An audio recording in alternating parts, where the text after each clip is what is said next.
మళ్ళీ గాజులు మన గ్లాస్ బ్యాంగిల్స్ బాగా ఇష్టం నాకు. అంటే ఇంకా ఇన్నర్ కాలు ముక్కొని ఉంటా, కాలు కడిగి నీళ్లు తాగమన్నా కూడా చేస్తా.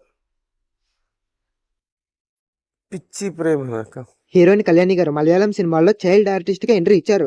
తర్వాత తెలుగులో అవును వాళ్ళిద్దరూ ఇష్టపడ్డారు, వసంతం, దొంగాట, కబడ్డీ కబడ్డీ లాంటి బ్లాక్ బస్టర్ సినిమాల్లో నటించిన కళ్యాణి గారు ఇప్పుడు ఎందుకు సినిమాలకు దూరంగా ఉంటున్నారు? పెళ్ళయ్యాక తన భర్త సూర్యకిరణ్ గారిని నమ్మి చాప్టర్ 6 సినిమాకి డబ్బులు పెట్టి కోట్ల రూపాయలు నష్టపోయారు అన్న దాంట్లో నిజమెంత? ఆఖరికి ఇల్లు, కారు అన్ని తాకట్లు పెట్టారన్న విషయం మీకు తెలుసా? కళ్యాణి గారు నిర్మాతగా తన భర్త డైరెక్టర్ గా తీసిన చాప్టర్ 6 సినిమా ఫ్లాప్ అవడానికి కేసరి గారి మరణానికి సంబంధం ఏంటి? దీని కారణంగానే కళ్యాణి గారు సూర్యకిరణ్ గారు విడిపోయారా లేదా వేరే కారణాలు ఉన్నాయా? పెళ్ళయ్యాక డైరెక్టర్ సూర్యకిరణ్ గారికి ఒక్క హిట్ కూడా లేకపోవడంతో ఆ చిరాకు కోపం కళ్యాణి గారిపై చూపించేవారు అన్న దాంట్లో నిజమెంత? కళ్యాణి గారు తన భర్తతో విడిపోయిన తర్వాత రెండో పెళ్లి చేసుకున్నారా లేదా ఒంటరిగానే ఉంటున్నారా? డాక్టర్ అవ్వాల్సిన కళ్యాణి గారు ఎందుకు సినిమాల్లోకి వచ్చారు? కళ్యాణి గారు ఒక వ్యాధితో బాధపడుతున్నారా?